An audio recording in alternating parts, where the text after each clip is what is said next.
yang menghalangi doa dikabul oleh Allah Subhanahu wa taala adalah apabila ada makanan, minuman atau harta yang haram masuk ke dalam tubuh kita. Hati-hati jemaah. Disinilah kemudian pentingnya kita memilah dan memilih, melihat dengan cermat apa yang kita berikan untuk keluarga kita. Para kepala rumah tangga, para suami yang berkewajiban menafkahi keluarganya, tidak boleh kemudian sembarangan membawa harta ke rumah. Yang penting bawa, yang penting dapat. Boleh tidak? Enggak boleh. Yang penting itu adalah keberkahan. Yang penting itu halal. Karena kalau ada harta haram yang masuk ke dalam tubuh kita lewat makanan dan minuman, tumbuh menjadi tulang, daging dan darah anak-anak kita. Hati-hati. Makanya nanti kemudian ada anak-anak yang sulit untuk taat kepada Allah. Hati-hati. Ada anak yang kemudian ingkar, durhaka terhadap kedua orang tua. Ada tidak? Ada, na'udzubillah. Bisa saja penyebabnya adalah karena ada harta yang haram masuk ke dalam tubuh mereka. Tenaga mereka, tulang, daging, darah mereka mengalir dari yang haram. Maka yang menyebabkan mereka menjadi anak yang tidak berbakti kepada kedua orang tua. Hati-hati dengan harta yang kita berikan untuk keluarga. Tidak apa-apa, banyak, yang penting dibandingkan dikit, tapi pilih yang mana? Ya saya tahu memang pilihnya maunya begitu. Itu kan bagian dari doa. Saya berdoa ini untuk kita semua. Semoga Allah berikan rezeki. Semua ini teman-teman ini. Juga doakan ini teman-teman yang dari TV One. Doakan semuanya. Semoga apa yang mereka lakukan ini diberikan keberkahan oleh Allah Subhanahu wa taala. Allah cukupkan keluarganya. Allah berikan rezeki yang halal. Allah bukakan kebaikan-kebaikan. Karena Al-Quran menyebutkan la yastawil khabithu wat tayyib walau a'jabaka kathratul khabith. Yang halal, yang berkah, yang baik tidak sama dengan yang haram, yang buruk. Enggak sama. Walau a'jabaka kathratul khabith, walaupun yang haram, yang buruk itu jumlahnya banyak dan membuat engkau tertarik ingin mendapatkannya. Jangan tergoda. Walaupun banyak, karena enggak sama kata Al-Quran. Yang halal, yang baik, yang berkah, walaupun sedikit. Nah, ini kata Al-Quran, walaupun sedikit tidak sama dengan yang haram, yang buruk, walaupun itu banyak dan membuat kita ingin mendapatkannya. Kenapa tidak sama? Ya tidak sama dalam dampaknya, pengaruhnya. Yang halal, yang berkah walaupun sedikit menghadirkan ketenangan.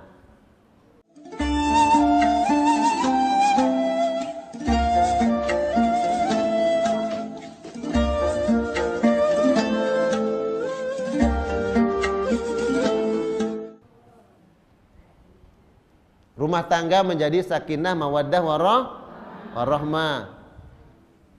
Karena berkah, karena halal, walaupun sedikit. Syukur-syukur kalau banyak. Walaupun jumlahnya banyak, hartanya mohon maaf bukan miliaran lagi, triliunan.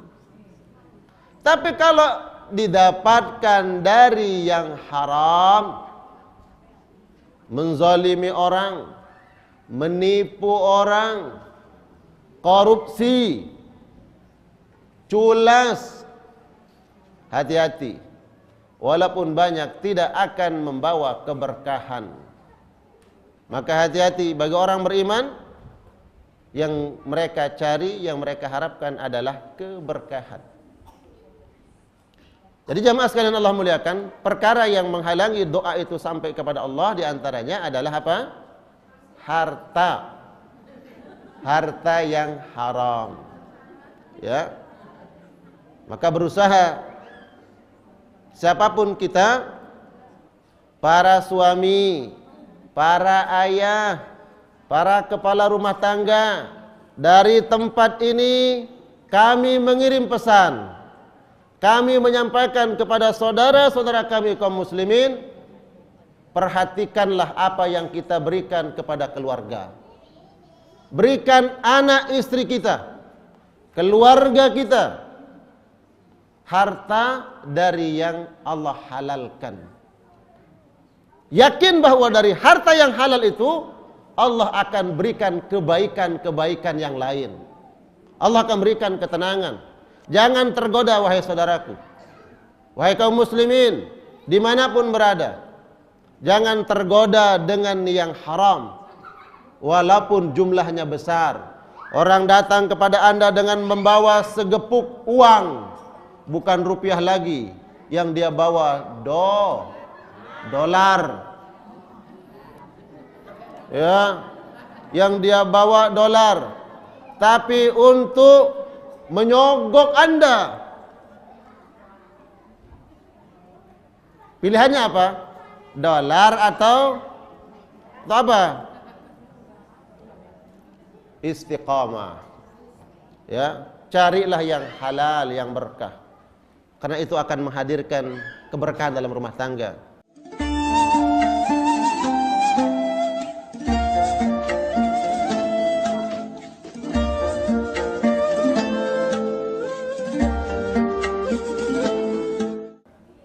Apa gunanya harta menumpuk bermiliar-miliar kalau pada akhirnya harus menggunakan rompi? Tuh. Iya kan? Di mana kita menaruh wajah kita, muka kita? Terlebih bagaimana kita menjaga kemuliaan agama Islam? Yang korupsi namanya soleh, yang korupsi namanya, secara tidak langsung jamaah sekalian Allah muliakan, kita telah mencoreng agama kita. Dari sini kami mengirim pesan bahwa carilah harta yang halal, yang berkah. Jaga agama kita.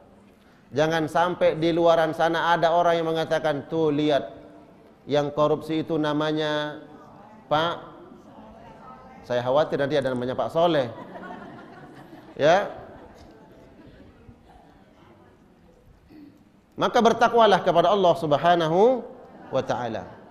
Jadi jamaah sekalian Allah muliakan, harta yang halal memiliki peranan yang penting dalam kehidupan kita. Doa akan diijabah oleh Allah Subhanahu wa taala apabila kemudian faktor yang kita jaga adalah jangan mengambil harta yang bukan hak kita. Jangan berikan anak keturunan kita, keluarga kita, harta yang diharamkan oleh Allah Subhanahu wa taala. Nabi cerita, ini dalilnya. Nabi cerita, ada orang yang melakukan perjalanan jauh. Yusafir, yutilus safar, dia melakukan perjalanan jauh. Kemana? Ke Baitullahil Haram, ke Mekah, ke tempat yang doa-doa diijabah oleh Allah. Sampai di Mekah, di depan Ka'bah, dia mengangkat tangannya dan mengatakan, ya Rabbi, ya Rabbi, ya Rabbi, ya Allah, aku minta ya Allah, aku minta ya Allah. Apa kata Nabi? Akan tetapi mat'amuhu haram, makanan yang dia makan bersumber dari harta yang haram. Wa mashrabuhu haram, minuman yang masuk ke dalam tubuhnya dia beli dari harta yang haram. Wa malbasuhu haram, pakaian ihramnya, biaya pemberangkatannya dari yang haram, wa ghudhiya bil haram, dan juga apa yang dia makan haram. Anna yustajabulah. Lalu bagaimana kemudian doa ini didengar oleh Allah? Apa penyebabnya? Harta yang haram. Padahal sudah berdoa nih. Di mana doanya? Di depan Ka'bah, di tempat yang mustajab. Tapi kenapa kemudian la yustajab, tidak diijabah doanya? Karena harta yang haram. Maka hati-hati kita. Ya. Insya Allah berangkat haji umrah dari harta yang halal. Insya Allah semuanya doa buat semua yang hadir di sini nih, yang belum berangkat haji umrah, teman-teman yang dari TV One, doakan semuanya berangkat haji umrah dan keluarganya, amin.